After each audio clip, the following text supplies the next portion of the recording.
दोस्तों, आपका स्वागत है रात की कहानी। ऐसी डर भरी कहानियाँ सुनने के लिए तैयार रहिए।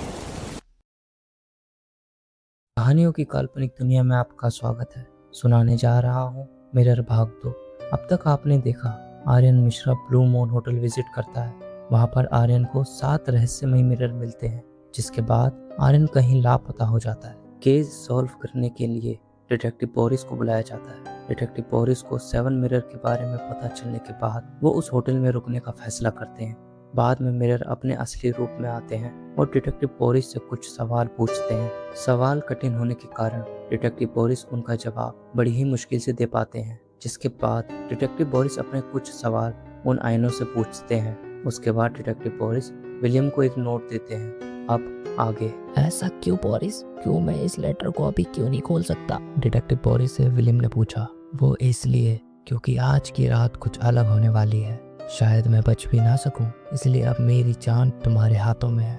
डिटेक्टिव बोरिस ने विलियम से कहा। डिटेक्टिव बोरिस, विलियम और होटल का मैनेजर आईनों के कमरे में बैठे हुए थे। अब रात के 12 बज चुके थे। बोरिस अब बेड पे जाके सो गए। विलियम और होटल का मैनेजर शांत बैठे हुए बोरिस की गतिविधियों को अब डिटेक्टिव बोरिस को 1 घंटा हो चुका था अपनी नींद की गहराइयों में सोए हुए। यहाँ विलियम की आंखें घड़ी को बार बार बेचैनी से देख रही थी। दूसरी तरफ इस बात को मैनेजर ने नोटिस कर लिया था। उसने पूछा, तुम बार बार घड़ी की तरफ क्यों देख रहे हो? बोरिस ने मुझे एक चिट्ठी दी और कहा है कि इस चिट्ठी को 2:50 पर खोलना और इस चिट्ठी में जो भी लिखा है किसी भी हाल में पूरा करना, वरना मैं बच नहीं पाऊंगा।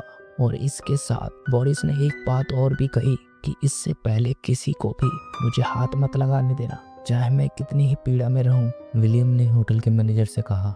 इतना सुनकर अब मैनेजर के मन में ये बात घर कर गई कि आखिर उस चिट्ठी में क्या लिखा होगा। वहीं दूसरी तरफ बोरिस आईनों की दुनिया में दाखिल हो चुके थे। उनके चारों ओर जंगल ही जंगल था।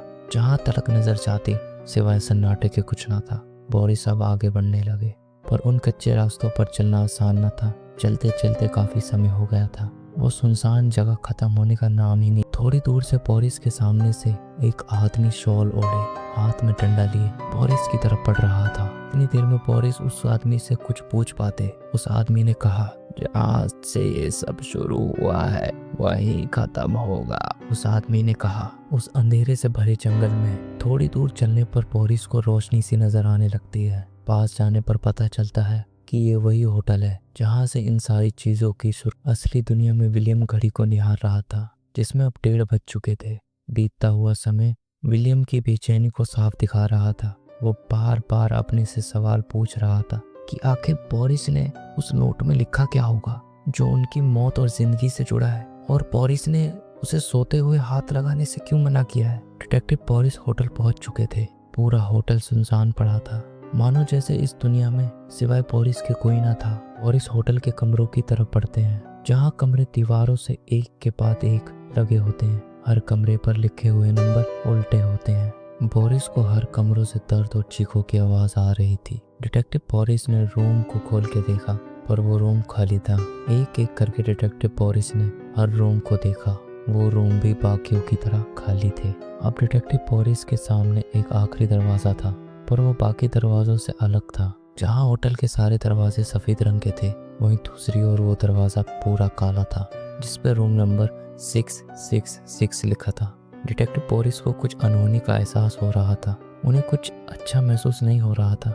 डिटेक्टिव बोरिस जानते थे उस दरवाजे पर लिखा हुआ नंबर शैतान का। यहाँ अब घड़ी में 2 बज चुके थे। विलियम ने अपने कदमों से पूरे कमरे को नाप दिया था। बोरिस ने उस दरवाजे को खोला और सामने जो था उसकी शायद डिटेक्टिव बोरिस ने उम्मीद भी नहीं की थी। सामने लोहे की बेड़ियों में बंधा हुआ था आर्यन। तुम्हें यहाँ नहीं आना चाहिए था, आर्यन ने डिटेक्टिव बोरिस से कहा। पर क्यों? हम सब तो तुम्हें यहाँ बचाने आए हैं। तुम्हें नहीं पता वो होटल का मैनेजर ही काल दर्पण है। उसने ये सारा खेल रचा है। ये होटल और यहाँ के लोग सब झूठ है। डिटेक्टिव बोरिस को पता था कि अब विलियम की जान खतरे में। क्या तुम्हें पता है कि वो शैतानी खोपड़ी वाली शीशी कहाँ रखी है? वो शीशी एक आईने के सामने रखी हुई है। आर्यन जैसे ही वो शीशी उठाकर डिटेक्टिव बोरिस को देने वाला होता है कि तभी उस आईने से एक भयानक हाथ बाहर निकलकर आर्यन का गला पकड़ लेता है और दर्द के मारे आर्यन तड़पने लगता है। बोरिस उस हाथ से आर्यन को छुड़ाने लग जाते हैं, पर वो इस समय नाकामयाब हो जाते हैं।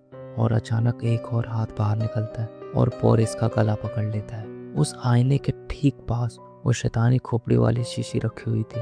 डिटेक्टिव बोरिस और आर्यन अब दर्द से तड़पने लगते हैं, पर बोरिस ने जैसे ही उस आईने के सामने से वो शीशी हटाई कि तभी वो हाथ वापस शीशे के अंदर चले गए। अब घड़ी में तो 45 हो रहे थे। विलियम देखता है कि बोरिस के गले पर कुछ निशान उभर रहे हैं, जिससे बोरिस जख्मी नजर आ रहा था। विलियम जैसे ही बोरिस को उठाने जाता है, वैसे होटल का मैनेजर उसका हाथ पकड़ लेता है। छोड़ो छोड़ो मेरा हाथ, ये क्या कर रहे हो तुम, हटो वरना बोरिस मर जाएगा। बोरिस और आर्यन जल्दी से रूम 707 की तरफ बढ़ रहे होते हैं, तभी वो नोट विलियम की जेब से गिर जाता है। विलियम उस नोट को खोल के देखता है, जिसमें लिखा था मुझे जगाओ। विलियम को पता था कि मैनेजर के होते हुए वो बोरिस तक नहीं पहुंच सकता। तभी उसके पास की टेबल पर एक पानी का जग रखा हुआ था। अब सिर्फ 2 मिनट बचे हुए थे।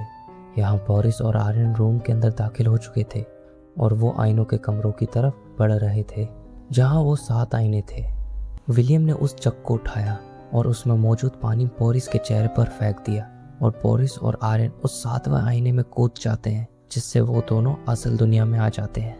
बोरिस और आर्यन असल दुनिया में थे। काल दर्पण ने अब अपना असली रूप धारण कर लिया था, जो देखने में बहुत डरावना लग रहा था। पूरा शरीर काले चोगे से ढका हुआ था, चेहरा पूरा कांच से भरा हुआ था। कांच के टुकड़े उसके चेहरे में धंसे हुए थे। विलियम तो वो चेहरा देखते ही डर के मारे सिकुड़ सा गया। मैं तुम में से किसी को नहीं छोड़ूंगा। तुम मेरा खाना हो, तुम सबकी आत्माएं मेरा आहार बनेगी।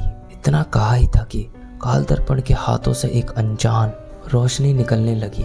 जैसे ही काल दर्पण उन सब पर हमला करने वाला होता है कि तभी बोरिस ने वो शैतानी खोपड़ी वाली शीशी उसके सामने कर दी और एक मंत्र पढ़ा, जिससे काल दर्पण शीशी में समा गया, जिससे सबकी जान बच जाती है। अब इस शैतान का क्या करना है? विलियम ने बोरिस से पूछा। इतना विलियम ने बोरिस से कहा ही था कि बोरिस ने वो शीशी वापस उस आईने की दुनिया में फेंक दी। ये क्या किया तुमने बोरिस? तुमने वो शीशी वापस उसकी दुनिया में क्यों फेंक दी? विलियम ने वो इसलिए क्योंकि उससे सुरक्षित जगह और कोई नहीं हो सकती, क्योंकि अगर इस असल दुनिया में वो शीशी किसी और के हाथ लग जाती तो हम उसे दोबारा नहीं हरा पाते।